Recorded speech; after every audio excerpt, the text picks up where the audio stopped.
This fan base is amazing. The city of Cincinnati is amazing, and I wouldn't want to be anywhere else. Desmond fakes a handoff, runs to the right. He's got all sorts of room to the 30, 25, 20, 15, 10, 5, touchdown! Bearcats! 20, 25, toward the middle of the field at the 35, and he is gone! Trey Tucker will take it 98 yards to the house. A nip at night knockout as the Bearcats send a message to the college football world. Did you see that?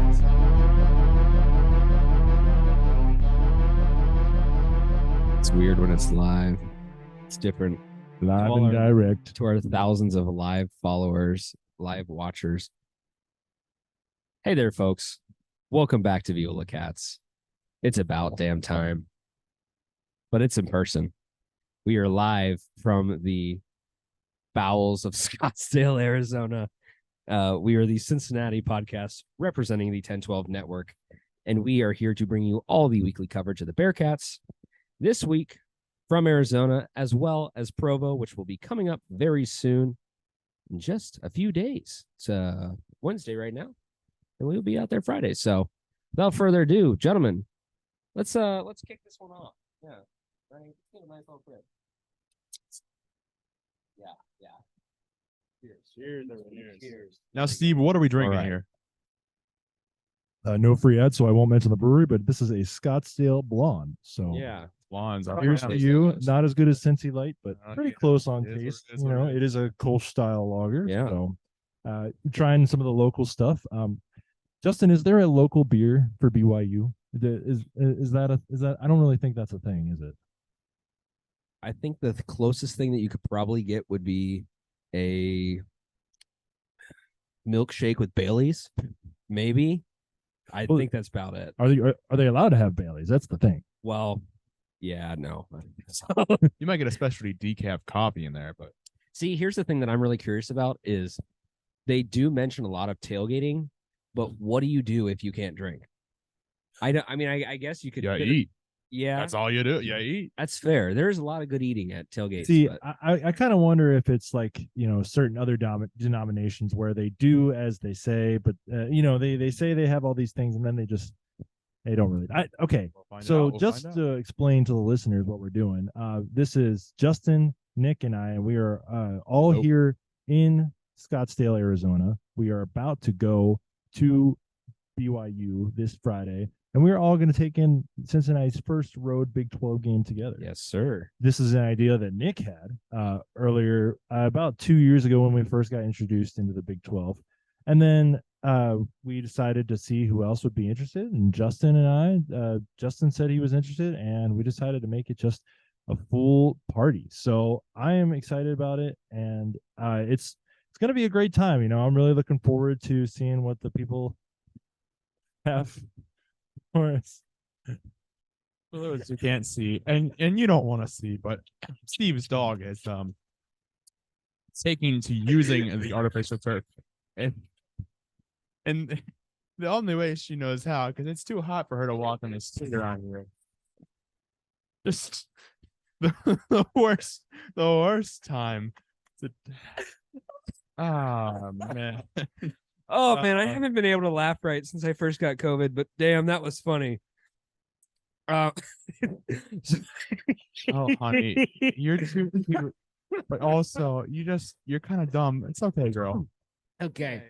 All right. So for those of you who are unaware, Honey just took a shit while we're trying to do that. Yeah, that's how I try to say it delicately. But yeah, This is 100% staying in. That was fucking fantastic. Oh my God, I have tears in my eyes. Ooh, let's see if I can get that breath. It's okay. You're okay. Oh. Honey. It's okay. Oh my. She wasn't ready for the bright lights. No. Well, who amongst us is? Uh, Who certainly wasn't. You see, but you know what? We'll get to that. We'll get to that. That Oklahoma. Oh, we'll get there. Oh man. How's that for a transition? That was a fantastic transition. Let's get into it. Let's unpack this game. So Oklahoma. Yeah. Ooh. I thought the best way to put it, for those of you who are unfamiliar, we used to be, Steve and I used to run the Barstool account for Cincinnati, and We're sorry for all the dumb tweets. We are really sorry for all the dumb tweets, and I don't know if we can apologize, but we'll apologize on behalf of all the other dumb tweets that are still coming out, even though we're not in charge of that. Yeah. Besides the point, there was a really fucking funny one today. Did you see that? I did not. Had basically was saying there was a white substance on the field that the UC football team was unfamiliar with, and it was goal line. Dude, I'm telling you, since I first got COVID the first time, the first and second and third time, it just screwed my lungs, man. I can't laugh right anymore. But besides the point, yes, we are very unfamiliar with the end zone. We could not hit the broadside of a barn. And all credit to them. They hustled hard. And I think the real credit here goes to Oklahoma's defense. Oklahoma had a fantastic defense in this game. They understood what they were doing. They showed up and they were ready. And unfortunately, made the Bearcats end zone scoreless for the first time since a familiar team that we will be visiting on Friday was visiting. So, or we were visiting them. So, Did something else happen in that game? yeah. Our coach said some stuff. Yeah. Before he went on to have a career of saying some stuff. Yeah. He was in the news again this week. National audience. Yeah, I don't know what he did, but It wasn't great. oh, I know what he did back then. I don't know what he did. No, this week it wasn't What great. he did this week because I.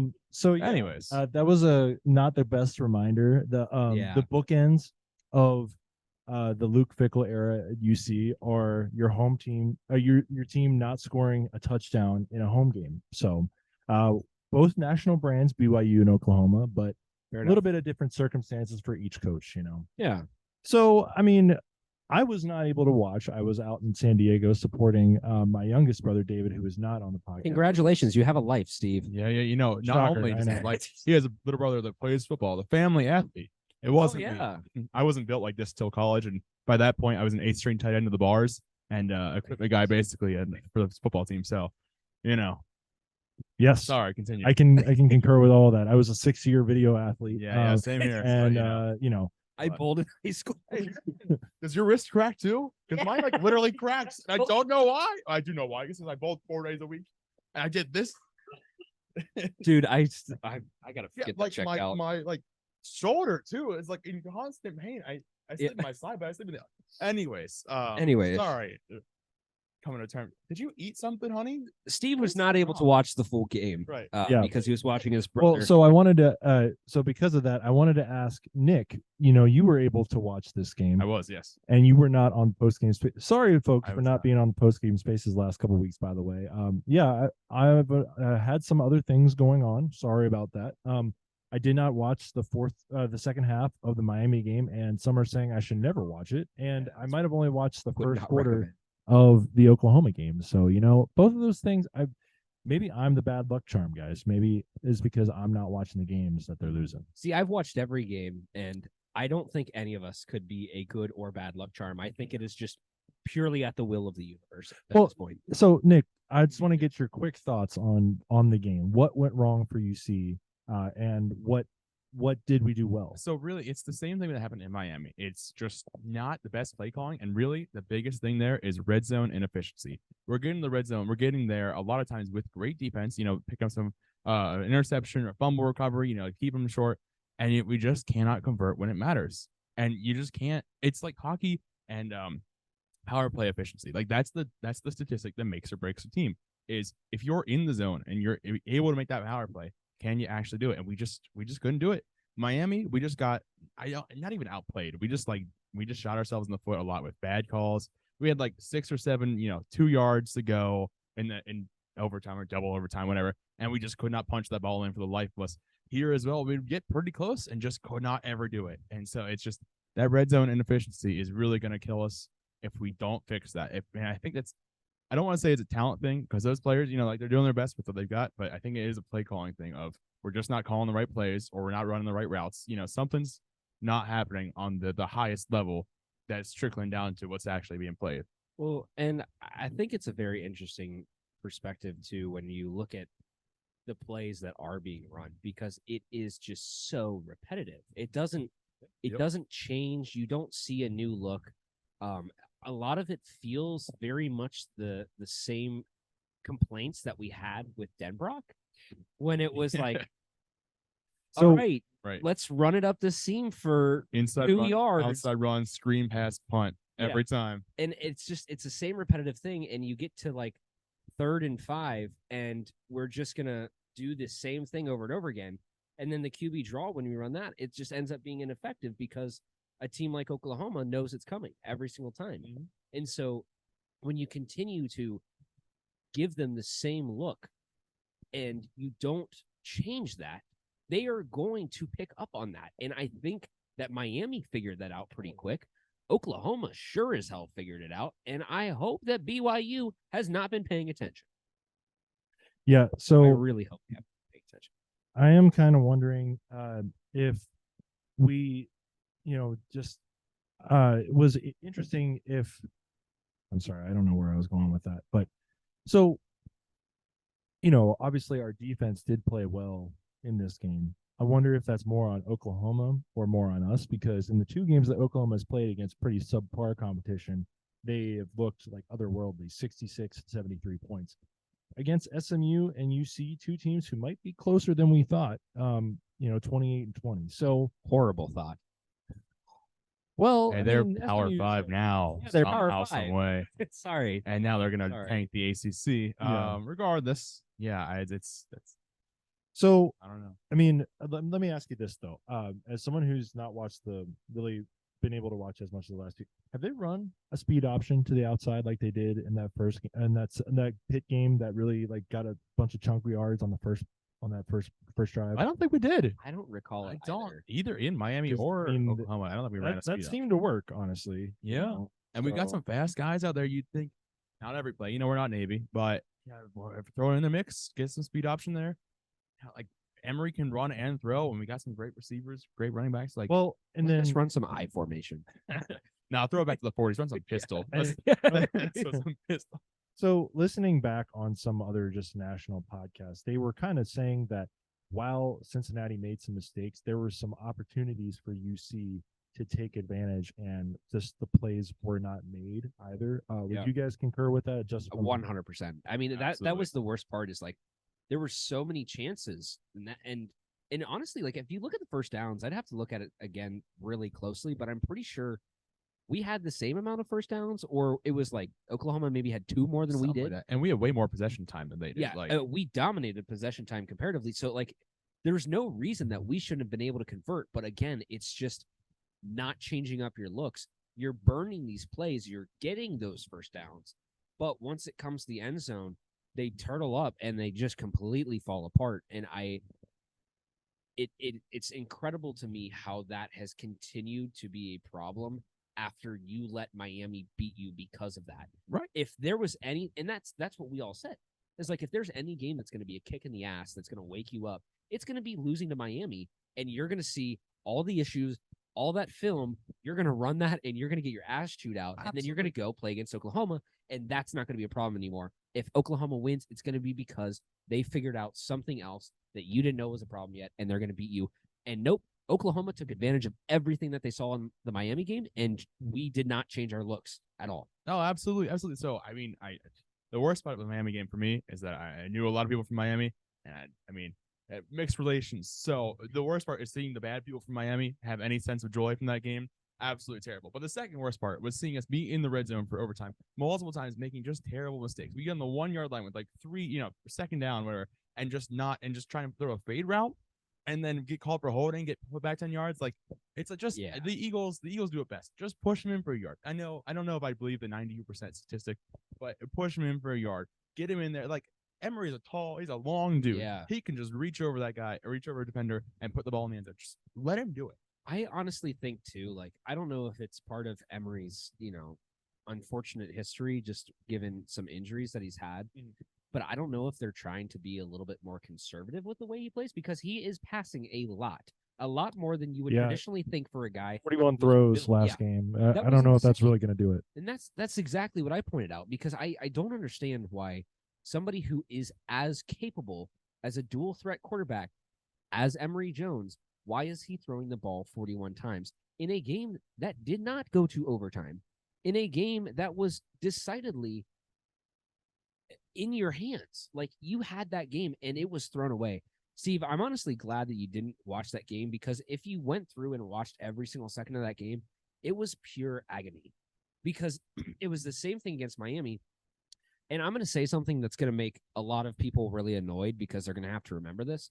What is a game that ended 6-20 about that we got many drives down the field and did nothing with them, but most of them resulted in run, pass, punt, run, pass, punt, and perhaps. Oh, are you talking about the Cotton Bowl? Yeah. Ah. That's So- what that game felt like to me. Yeah. That is exactly what that game felt like to me. It felt like another team had a good defense, a great defense, showed up, knew how to play, and knew how to shut you down, and your one-dimensional offense could not do anything, and you couldn't put a touchdown on the board.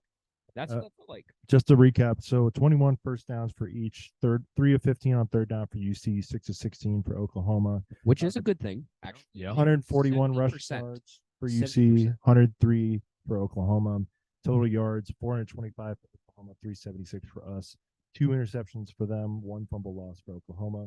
Did win the possession battle by 5 minutes, but I think missing that field goal at the end of the first half probably hurts. And then you don't kick that field goal on 4th down in the 4th quarter, and you don't get that either. So, I mean, it's 2 plays, but it's kind of just surprising that it's been, the offense has been diminishing returns in every game. So Right, he yeah. started at 66, 27, 24, 6. Well, here, and I put this tweet out today because I thought this was really interesting. We scored 66 against EKU. We've scored 57 since then, and we've allowed 72. So we have been at a negative differential, minus 15 over the last 3 games.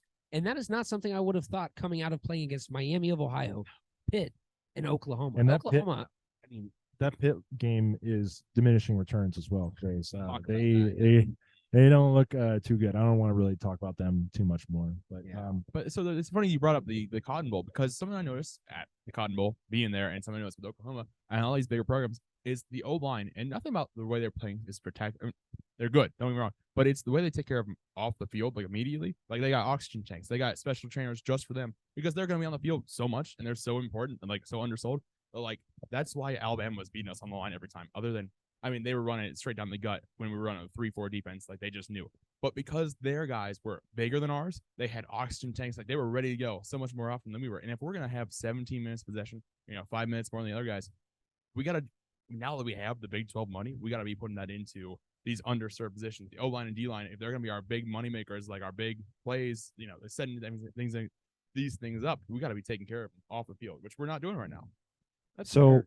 I do want to bring up the big. Do you guys have any more points on this No, game? Go for it. Because Parker Thune, he is a writer for the Rivals site covering Oklahoma. He said, "It does not sound like there are only 40,000 people here. This place is deafening, awesome environment for college football." So if you want to take away a positive from that, you're getting respect from an Oklahoma guy who's obviously been in some of the bigger environments in college football, covering Oklahoma, and gave you that credit. So I do think that was something I was a little bit worried about after the Miami game. Is like, okay, are not as many people going to come and show up? But Big Noon Kickoff was there. People were excited about that. That crowd was full. There was a lot of people also there, like full crowd for the game as well. Yeah. The enthusiasm for this Oklahoma game was not dampened by that. Oh, Miami not Yeah. the slightest. well, and let's put it this way, too. I mean, I don't think going forward for the season, say for whatever God forbid reason that you can't find a way to muster out a win at BYU, which no discredit to BYU, I think they're good. We'll get you.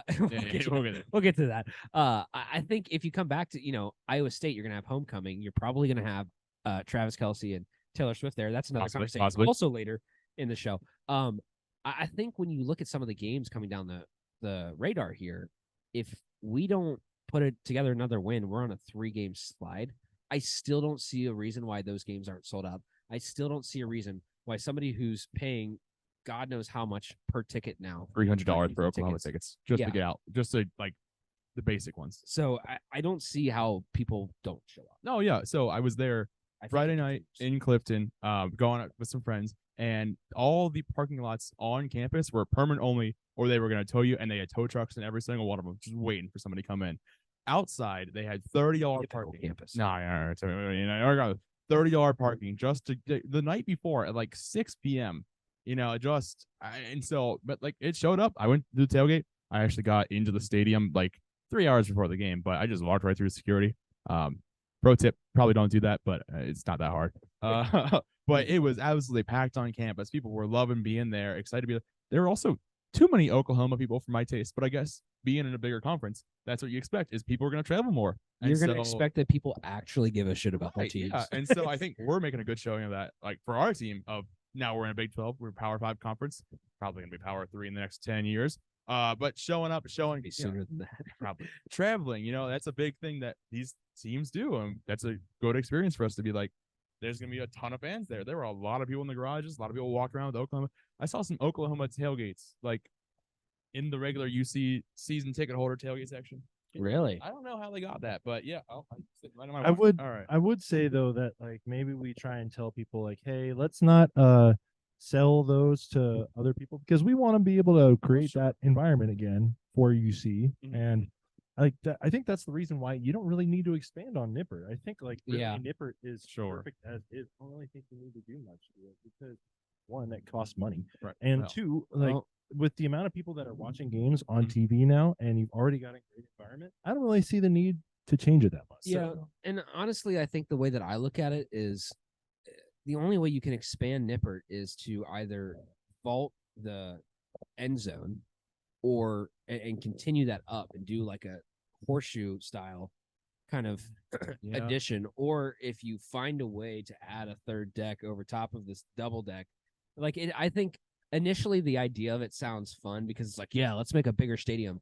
But then at the end of the day, like you said, people pack it out. It's a rowdy environment. It's loud. It's unlike many, many other environments in college football. And for that reason alone, I think you should just buy into that. And hell, I mean, if you have a rougher season and you're in the Big 12 and you're playing some big teams like this, I think you could still find a way to sell 40,000 tickets. And if you can sell out every game, I'd prefer to sell out every game, keep our games valuable versus add a bunch of tickets and add a bunch of seats that probably don't get sat in if the Bearcats aren't having a good season. Right. I mean, so CCM, you can't get too close to that in general because it's a historic building.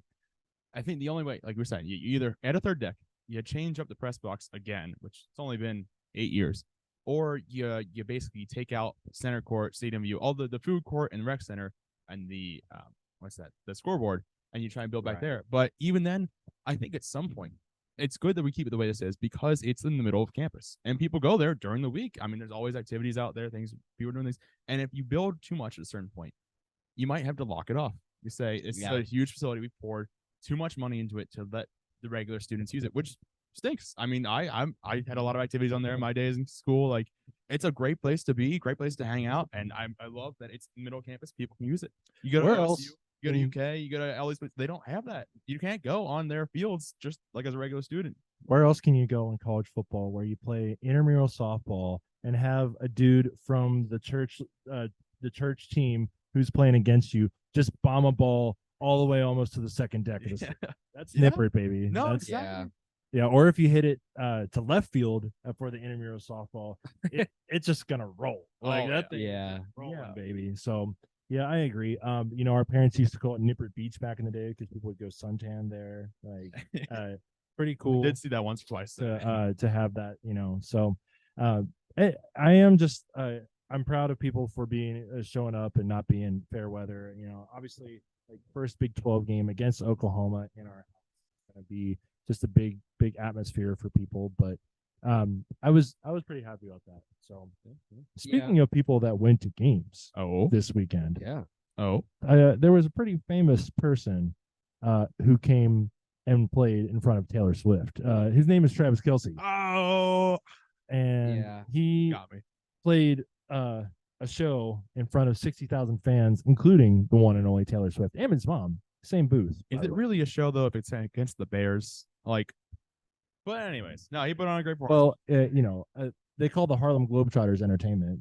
So I think the Bears are on the Washington General level. There's never a doubt that Travis Kelce is probably first ballot Hall of Famer. Like, I like that dude a whole lot. Obviously, very talented and good for him for going out with Taylor Swift. If if he is, now granted, that's still technically a legend. I mean, every Instagram reel, every ESPN news cycle is, oh, they're definitely going out. Here's what they're doing. But on their own show, they're like, well, like we hung out, we would talk to each other, like we'll see. They did like a minute segment on like, oh, we said hi and like things are, it's a personal lifestyle kind of thing, and everybody's talking about it. It's like, we'll see. Maybe this whole thing, the funniest thing to me is this whole thing is just like, well, we hung out a few times. They said it's not really going to work out, but it's all amicable. And all these people bought like 400% increase in his jersey sales and so like, and it all just goes away. The numbers change, I think, is pretty insane. I mean, it's to be expected, but I've already seen paparazzi photos of Travis Kelce, which I have never before seen. And I think that the fact that this is like week old official-ish news, and we're already not even a week old. This was Sunday, and we're already seeing this stuff roll out, I think is just fantastic. I'm really curious to see how this ends up. I mean, I think based on if there's anything to learn from all of the Taylor Swift fans, apparently, for those of you who follow star signs, they apparently align very well. And it is looking really good for these two. So I don't know what to take away from that. But I mean, if we're gonna let's just front it and be real here. Yeah, sure. Travis Kelce is clearly a very caring and passionate person. Yeah, I love him on and his podcast. I think he deserves somebody who is also that way. And I hope that Taylor Swift is that for him. Sure. And I don't think that there's really much else to say about that. No, but okay, actually, I do have one question for you guys. Now, let's just say if this doesn't work out and he ends up as the subject of one of her songs, do you have a line for that? Because I've seen a few online, like I threw you a dime of my love and you fumbled it away, or something like that. Like, or I was from '89, but he was in he wasn't '87. I'm from '89, but they were both born in 1989. I know they were, but like because his number is 87. Well, she's already written a lot of songs about that. I hope it works out for the both of them. I really do. Here's what I think happens. They're happy together. They get engaged. They get married. And we have a whole bunch of Swifties buying Cincinnati football gear and supporting the Bearcats, dude, because that's where Travis Kelce went to college. Here's no. All right. So the old domino meme? This is what will end this segment. Hello. She's really psyched about this. We said Taylor Swift and Honey went crazy. Here's what I think really gets the people psyched. This is how this happens. Domino. Taylor Swift and Kanye, VMAs. That's where it starts. Sure. You then continue. Next step up. Travis Kelce becomes the best tight end in football. You then continue a little more. Travis Kelce, Taylor Swift get engaged. They get married. Continue a little more. They have a child or two together. Then Travis Kelce retires. Hall of Fame. Very quick. And then what you follow that with? A Taylor Swift concert at Nippert Stadium. A Taylor Swift concert at Nippert Stadium. With Kanye? Taylor Swift concert at Nippert Stadium in Bearcats gear, which then forever changes the amount of viewership and support that goes into the Bearcats channel. Oh, yeah. And this is how we become Big Brother. This is how the Bearcats take over, and this is how the Bearcats go into the national championship. It is all because Travis Kelce and Taylor Swift end up together, and that all the way down the pipeline through the butterfly effect leads to the Bearcats winning multiple national championships because they are the most viewed and most supported and most heavily NIL supported team in NCAA FBS football. Hell yeah, brother. Hell yeah. See, I really like what we're doing here. I like that a lot. That's pretty good. Honey approves as well. But unfortunately, we have to beat Miami of Ohio for any of that to happen. And also, this is still well, hey. This is still all legend. Let's learn from the Swifties. Ride or die. Ride or die. We do. We ride or die. They don't stop just because of maybe one bad song or one not so great. I don't think album. you can say that she gets a bad song or shit. They'll come after you. They've been ride or die for about 15 years now, and they're not going to stop being ride or die right now. They got the money to be able to buy all those. Neither will we. No, But no. damn, I feel like I'm dying right now. I got a friend in my group chat. He's a huge Swiftie, and he's like, all the girls I go to these concerts with, they're dying about this. I don't know what to think. I don't know what to do. It's all over the news. Like, that's my girl, but at the same time, like, I don't know. It's like, okay, like, I mean, as cool as it is, like, what am I gonna do with this information?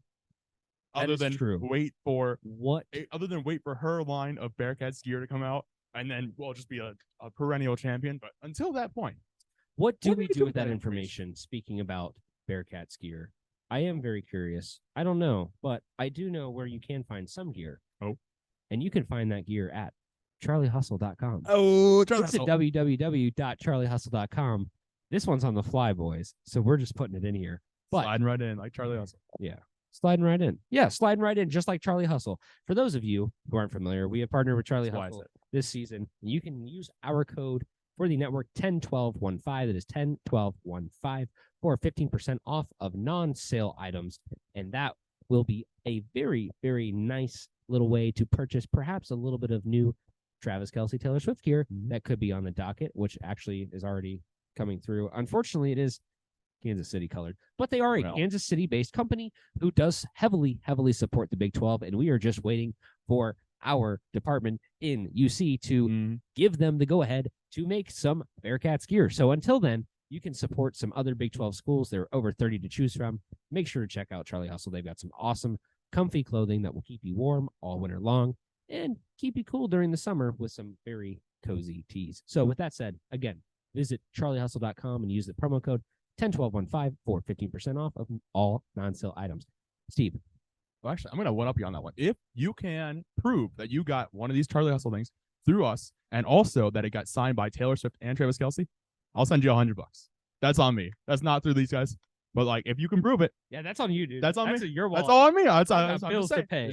pay. No, I'm just saying. You know what? Bills to If pay. you can prove Sure. Yep, we're still stuff recording. that was Yep, signed that was by on. both of them, and you got it through us, that's $100 straight in your pocket. So, Please don't also get arrested. and no forgeries. Don't get arrested. Yes. You know, they got like All the rules. Right. Yeah. the But rules of the contest as were laid out. speaking of apparel, Justin, if Yes. you wouldn't mind showing the people, what are you wearing tonight? I am wearing a You want to go over there? a very nice shirt. There it is. like Cincy this. Light, baby. Whoa. Very Support- fashionable. Support your local beers because they are supporting our Bearcats. Just And- imagine this is a Cincy Light. Same idea. you give me another same one? kind of Yeah, vibe. Yes. yeah, Yes. another We'll have beer. another Cincy Light. another That's Yeah, let's have another That's- Cincy Light. Let's have enough. Let's have off another the Cincy second Light. At all your local bars Yeah. and restaurants. Speaking of second halves, I was gonna say Um, speaking of Cincy Light, but continue. Oh, sorry, continue. we are quickly approaching.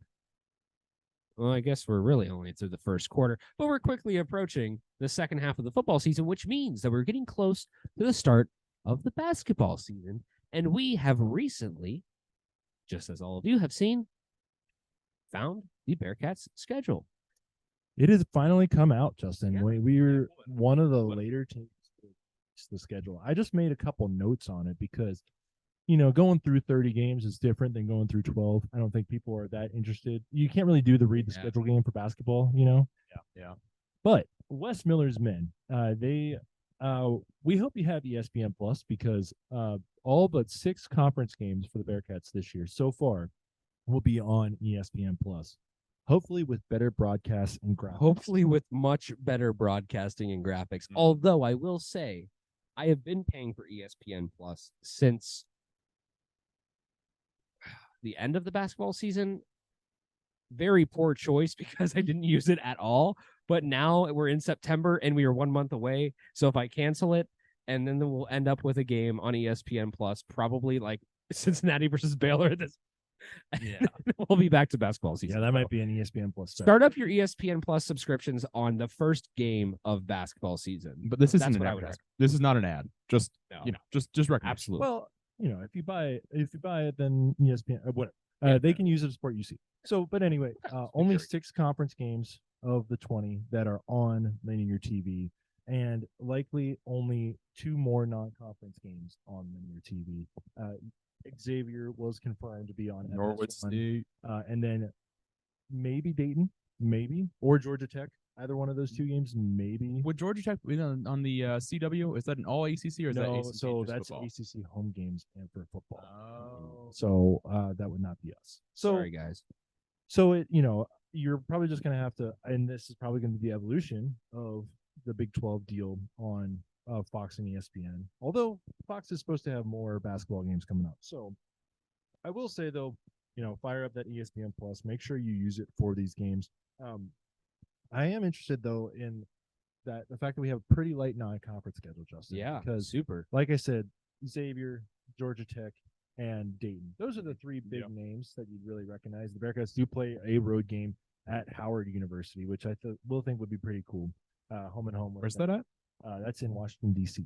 Very cool. HBCU. So that'll be cool. But a lot of games. And then, Justin, there was a little bit of a on the Catskeller Social Club Discord. Go join it. You need to go join it, by the way. Yes, sir. But there were some people that were upset that the midseason tournament event this year, it is just going to be held at home, and those games are not part of the season ticket package. Those are special resale games, first come, first serve for people, just because they want to try and recreate some of that atmosphere that was at the NIT last year. Yep. Which I like, but you can't really do it for whatever Eastern Washington and Detroit Mercy. Like, no offense to those teams, but that's not going to get the people jumping out the seats, Yeah. Right. I mean, I don't know. That's one of those ones, though, that I really do think that if you get enough juice, you get enough promo going before the season starts, like that environment in a loss, unfortunately, that environment that was created against Utah. No, that was a road game event. Virginia Tech was the home game we had that we won. Oh, right. The Sorry, NIT Virginia game, Tech, right? yeah. Virginia Tech, yeah. Because Because Landers played against them. Yeah, because we played against Virginia Tech. should have had a home game, mind you, against Utah Valley State or whatever they're Look called. at that beautiful court. And I have little to say about that except for thank you for Aziz. Beyond that, honestly, like that environment was super cool. Like, and that was something that we all talked about. Like, when that game ended, we thought about it as like, that is probably the loudest that I've ever heard the broadcast. Yeah. Because it was just all of the people that are screaming their lungs out from the rafters that you can never hear, that are just part of the ambient environment, that like they're down in the front, and they brought the heat, man. And I remember the players talking about that, Wes talking about that after the game. It's like, that was a super cool environment.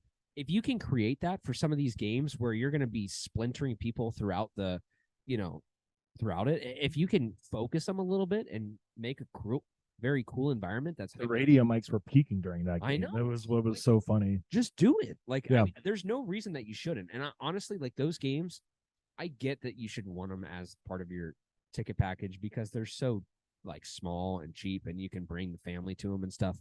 Those games will also probably be like $5 to $10 a ticket. Yeah. They'll probably be dirt cheap. Right. Yeah. Right. So Well, I don't know. I do think like, so Texas has had this for a couple of years now. Well, I don't know under the new coach, but under the old coach, who's at Ole Miss now, they had a thing where they would play a basketball game, a home basketball game at their volleyball gym, and then they just only would let students in, and they created a crazy environment. And I do think UC probably has to get back to a level where we're going to NCAA tournaments again for students to be really bought in, because we've got a little football school in us right now, to be honest. But if you're able to create that environment, then maybe you'll get 12,000 students. it's If true. you make it, if West keeps on that upward trajectory and keeps building it up. And I do want to mention, the home, the conference games that we have. The big home games are against Texas, Houston, Iowa State, and K-State. And then we're going to go to Baylor, Kansas, and Houston. Bill Self, Mafia Don, is going to hand select the refs for that home Houston game and give UC the proper welcome to the Big 12 on the basketball side, because, buddy, some of our West Virginia fan friends will tell you they have not won at Kansas, and it's not for their lack of trying. It's it's a little bit different when you go to Fog Island, not just for the crowd or anything. You got to win by 20 to win by 3. Yeah, exactly. Now, Steve, you brought up an interesting point about getting the students involved, and I think that one of the things I've always kind of thought about for this is why not play more local games? Not like we play Dayton this year. We play Xavier every year. We play played NKU Miami- this year. as well. NKU. We played Miami before. But like God, you I've better always figure thought that out. like, and Ohio, like we went to Hawaii last year, 2 years ago for that tournament. We played Ohio State and Louisville. Like we can play those teams here, or we can play something like we got all these great basketball teams in this state, in this area. Why are we not playing these teams? They scurred, Paul. Like we Yeah. can They play don't in want to play us Indiana. because We they might not win in scurred. Indiana every year, but we can play in Indiana or Well, a Louisville, or let's- Pitt, like Let's look at it this way. So, what is the value of playing Xavier every year? it's because people are invested. People are invested, but beyond that, what is the value of playing Xavier every year? What is the risk reward system of playing Xavier every year? So you might win, you might not, but you got a lot of people in there. Yes. And if you have a lot of people in there, that's great. But at the end of the season, when they're looking at wins and losses, it don't mean shit if you lost that game. It doesn't matter if that game was within 1 point. If you lost that game, you are not going to get credit for losing to Xavier unless they are really good. And you're not going to get credit for losing to Cincinnati unless they're really good. And so I think that's part of the reason why we don't end up with a lot of these other regional rivalries with these other teams, like an Ohio State, like a Kentucky, like a Louisville, like an Indiana, like some of these other, big basketball programs, is because it's too much risk at that point in the season when you can do the good old Mick Cronin cakewalk and you can schedule every cupcake under the sun and you should cruise through that season. And guess what? That regional rivalry, when you just so happen to throw a Miami of Ohio or a Northern Kentucky University in there, every once in a while, they're going to find out how to get you. And when they get you, what happened to last season? Because I can tell you, people were juiced all beginning of the season, and you get to that game, you lost a lot of people really fast. And I don't think that there's many programs that want to do that to their own self.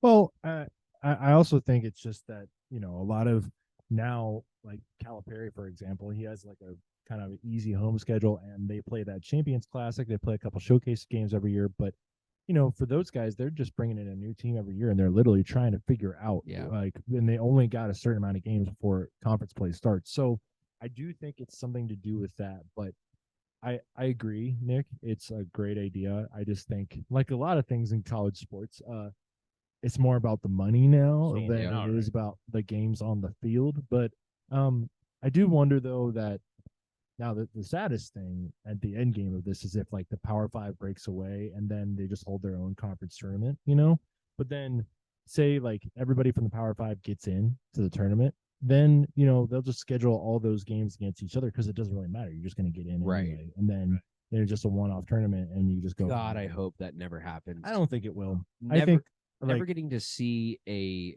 just random UMBC team upset of Virginia. Yeah.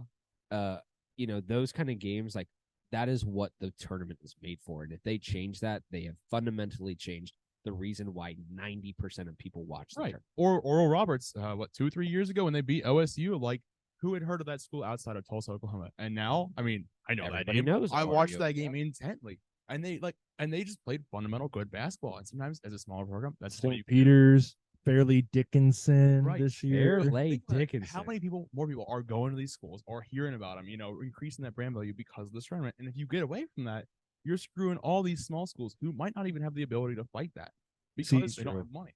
Well, and then this is something I was talking about to Nick the other day, Justin, but all these TV companies are losing money right now, and ESPN had to cut great people like David Pollack and a bunch of other people just to pay Pat McAfee to go on TV. So and talk to Nick Saban and be like, brother, that was a touchdown, touchdown, of the Pittsburgh stuff.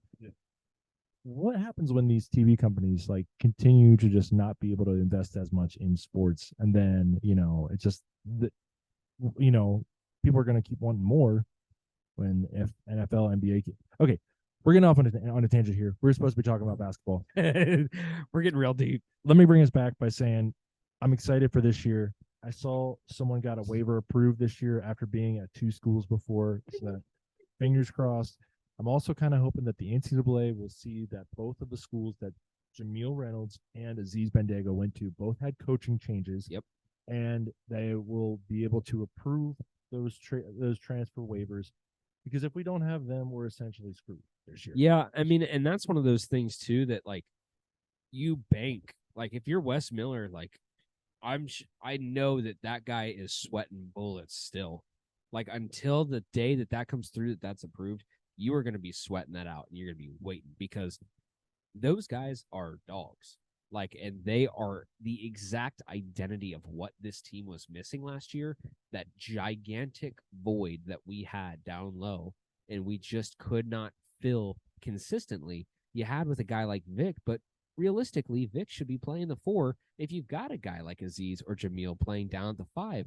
And we just needed that dominant big man, and we just have been missing that. And that is, to its core, for what we all grew up know and love, that is UC basketball. Absolutely. A dominant big man down low who can go get you a bucket and will do it in your face and give you some natty basketball. Yeah, exactly. Like, that's what we need. Are they able to practice until they get the yes or no? They practice the team? Yeah, they're practicing. Yeah, they're full practice. Yeah. Yeah. But it's one of those things where they can be practicing and they could get in the middle of practice a waiver denial. And I mean, what do you do from there? Like there's nothing they can do. And that's the worst part about this whole thing. I understand if there's fundamentally some like violation of a code of conduct or something that the NCAA finds as an issue.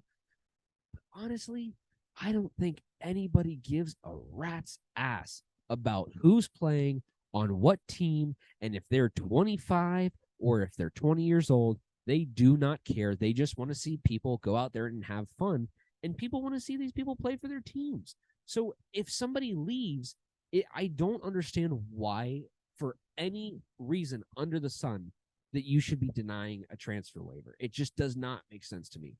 You know why?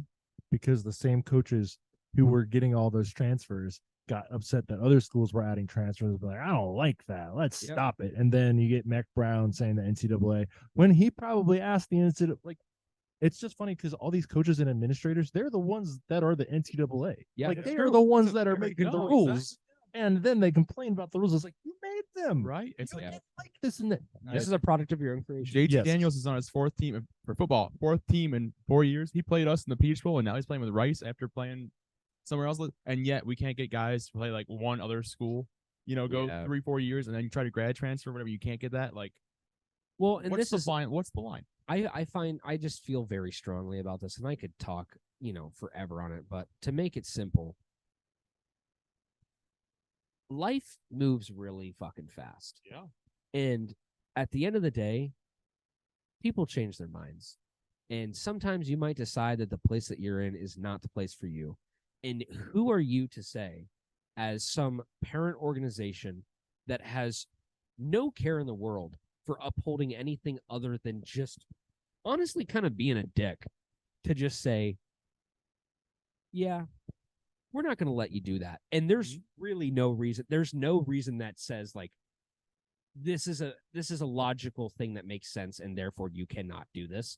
It is purely because they can say no, and there really ain't much else around it. Right. And it's sad. It really is sad, because if you are in your life and you're stuck in a weird place, and I'm going way too deep on this, but if you need to course correct, you should not let other people have a say over you. Because if I want to change my job, if I want to do that, I can go.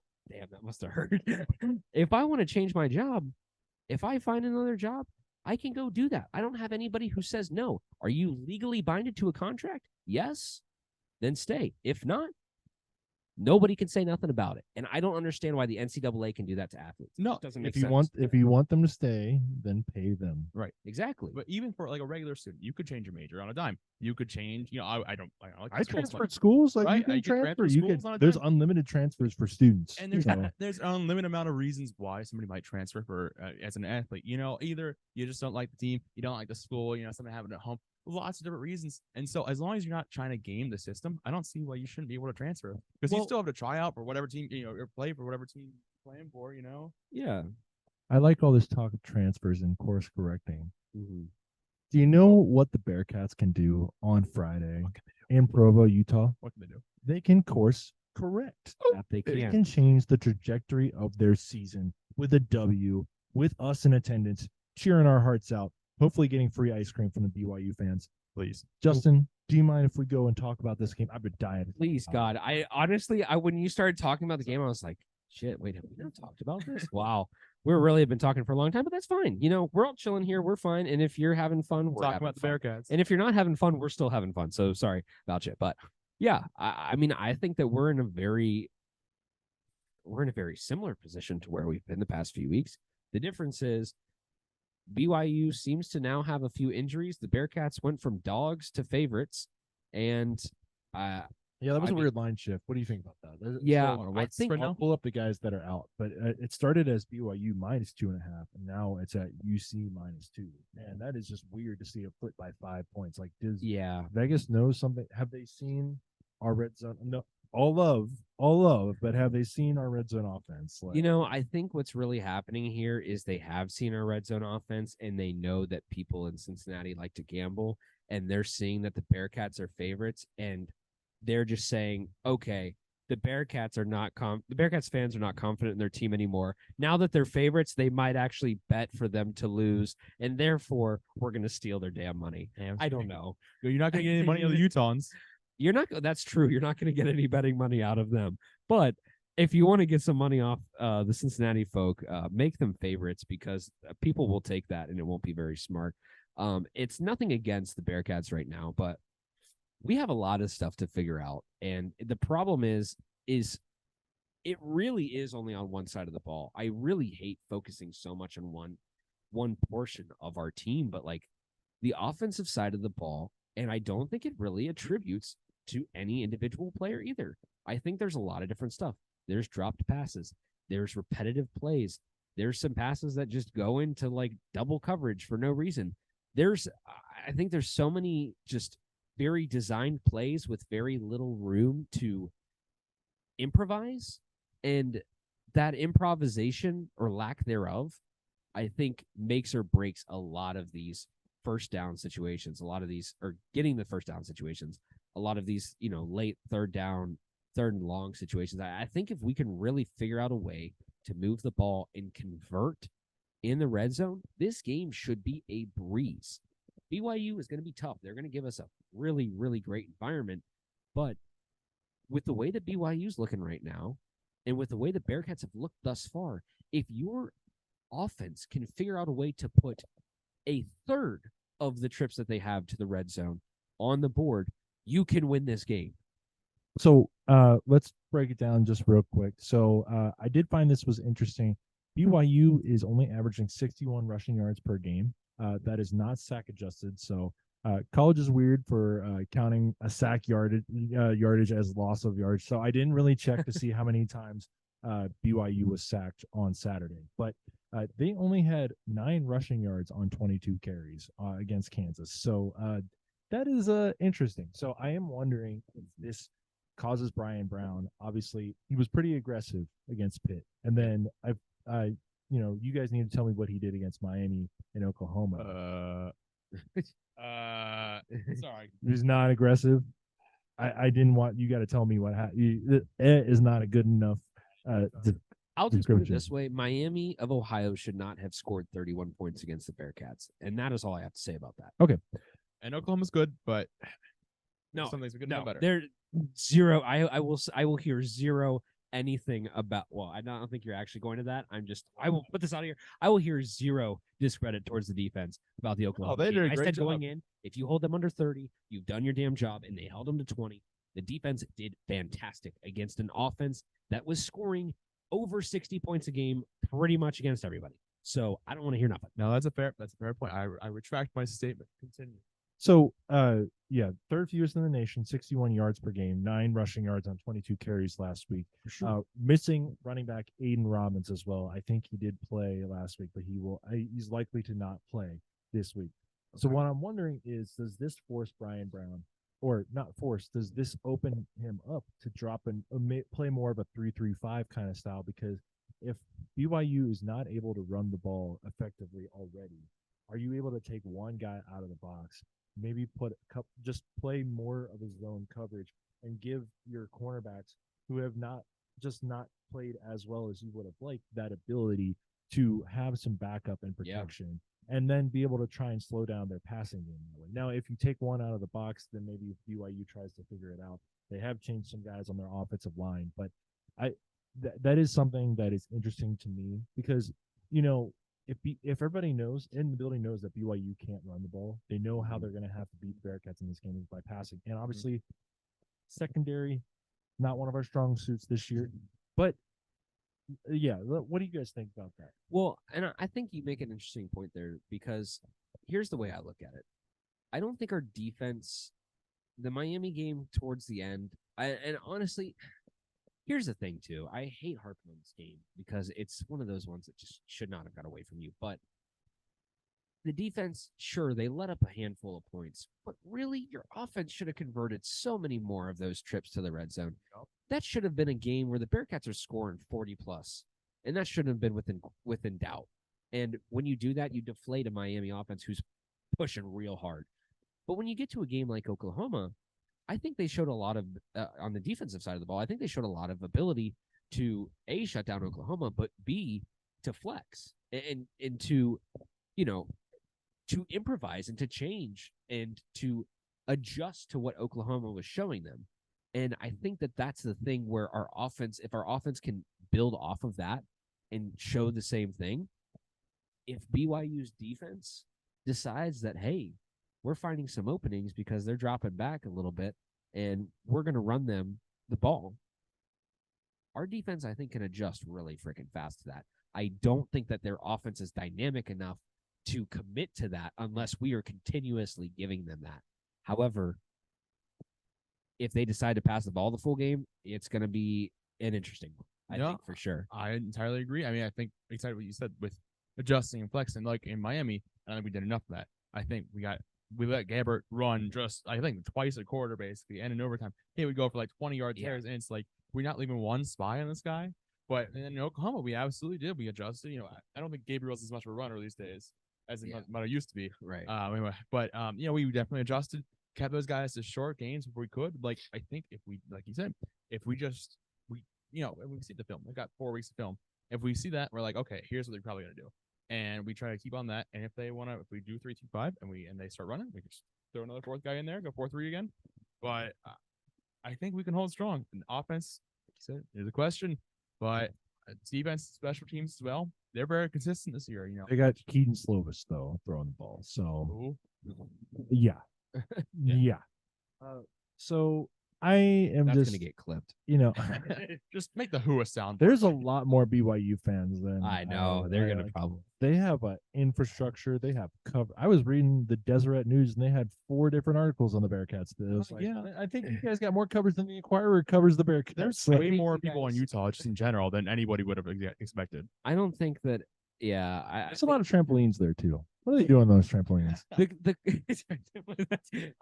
let's steer away from anyway. It's Utah gets away with us because there's not a whole lot of major sports there, but there's a ton of people in Salt Lake and Provo, and they got a lot of fans there. There is a ton of people, but one of them that will not be playing in Friday night's game is leading tackler and starting middle linebacker Ben Bywater. He did injure his shoulder in the game against Kansas, and it looks like he will not be able to go. That is a big loss for BYU.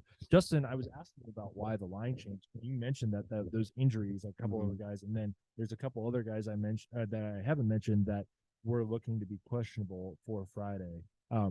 Do you think that's kind of why the line shifted?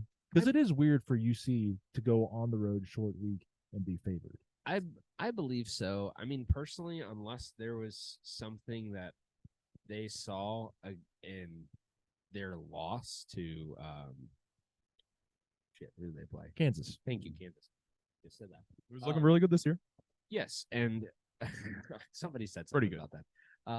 About them being 4-0 and they're not ending at the end of the season, right? But regardless, I do think it is very interesting that the line has changed because, I mean, it makes sense if you've got some key guys that are going to be out, but the line's actually shifting. I think shows that there's probably something that was seen against that loss to Kansas, perhaps that there might not be as much belief in Kansas as their record might show, and that they saw something in the Bearcats defense against a very, very good Oklahoma offense that if you just turn a couple gears the right direction, that offense is flowing. And that's the thing here, guys. I mean, the key takeaway for going into this game against BYU is all you have to do is just it's like, I don't know. It's like trying to keep a bull in a china shop with this offense. Right now, that bull is stuck in the closet, and all you got to do is just freaking unlock that door, man. And this thing is we are gonna start rolling over some teams. But until that happens,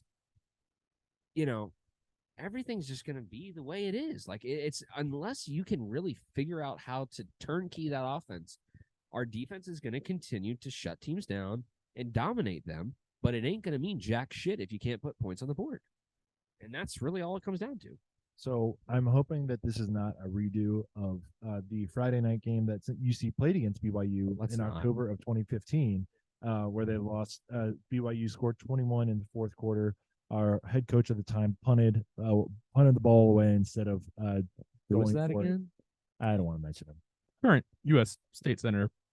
Yeah. So anyway, I'm just hoping that this is not a redo of that. I do feel confident about our defensive front being able to stop that run, like we talked about, force BYU to pass, maybe drop another guy back. Hoping Sammy Anderson is able to play this week.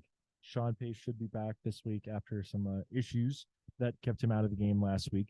And I do think that the Bearcats can come out and win this game. It just, are they going to play like they did against Pitt, or are they going to play like they did against in the last two games? They need to be able. I think what they did against Pitt, just come right out, punch him in the mouth, be able to take advantage of a couple turnovers and get up to that pretty early, fast lead.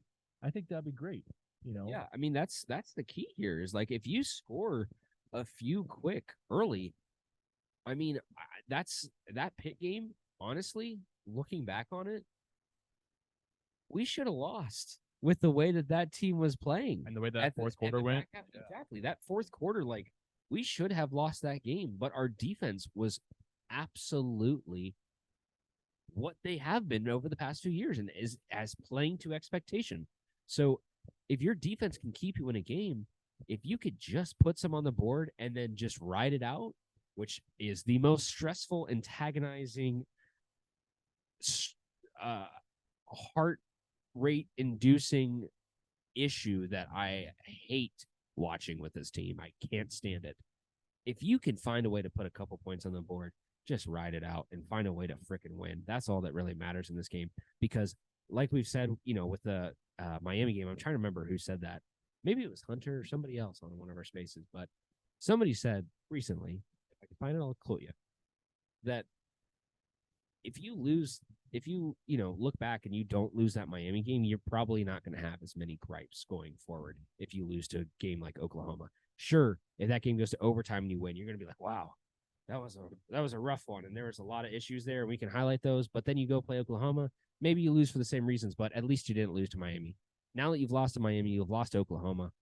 The only thing that matters at the end of this, no matter how ugly this game could look, is you got to find a way to win. And it just proves that at the end of it, you found a way to put enough pieces together to win against a team that is expected to be meh. And so talking about that, about momentum, who do we play after this? We have a bye week, and then we host Iowa State. Right. And then we host Baylor after that. And, buddy, I am licking my chops for the Baylor game. Yeah. But if you have no momentum, you have 3 losses going into Iowa State, who's not a bad team by any stretch. Like, it's a tough sell for fans, for your players. Like, you got to have momentum, got to have something going. If we put up at least put up a competitive game here, it shows, we're not on a slide. But yeah. Well, I mean, homecoming, people are going to be there. Maybe Taylor Swift will be there. I'm just saying, like, no, I you gotta show people just the mood around the right. fan base. I agree. So, I mean, I'm hoping that UC can come away with it. Last road game I went to, Justin, we can wrap this up. The Indiana game in 2021, and then the Bearcats took care of business in that game.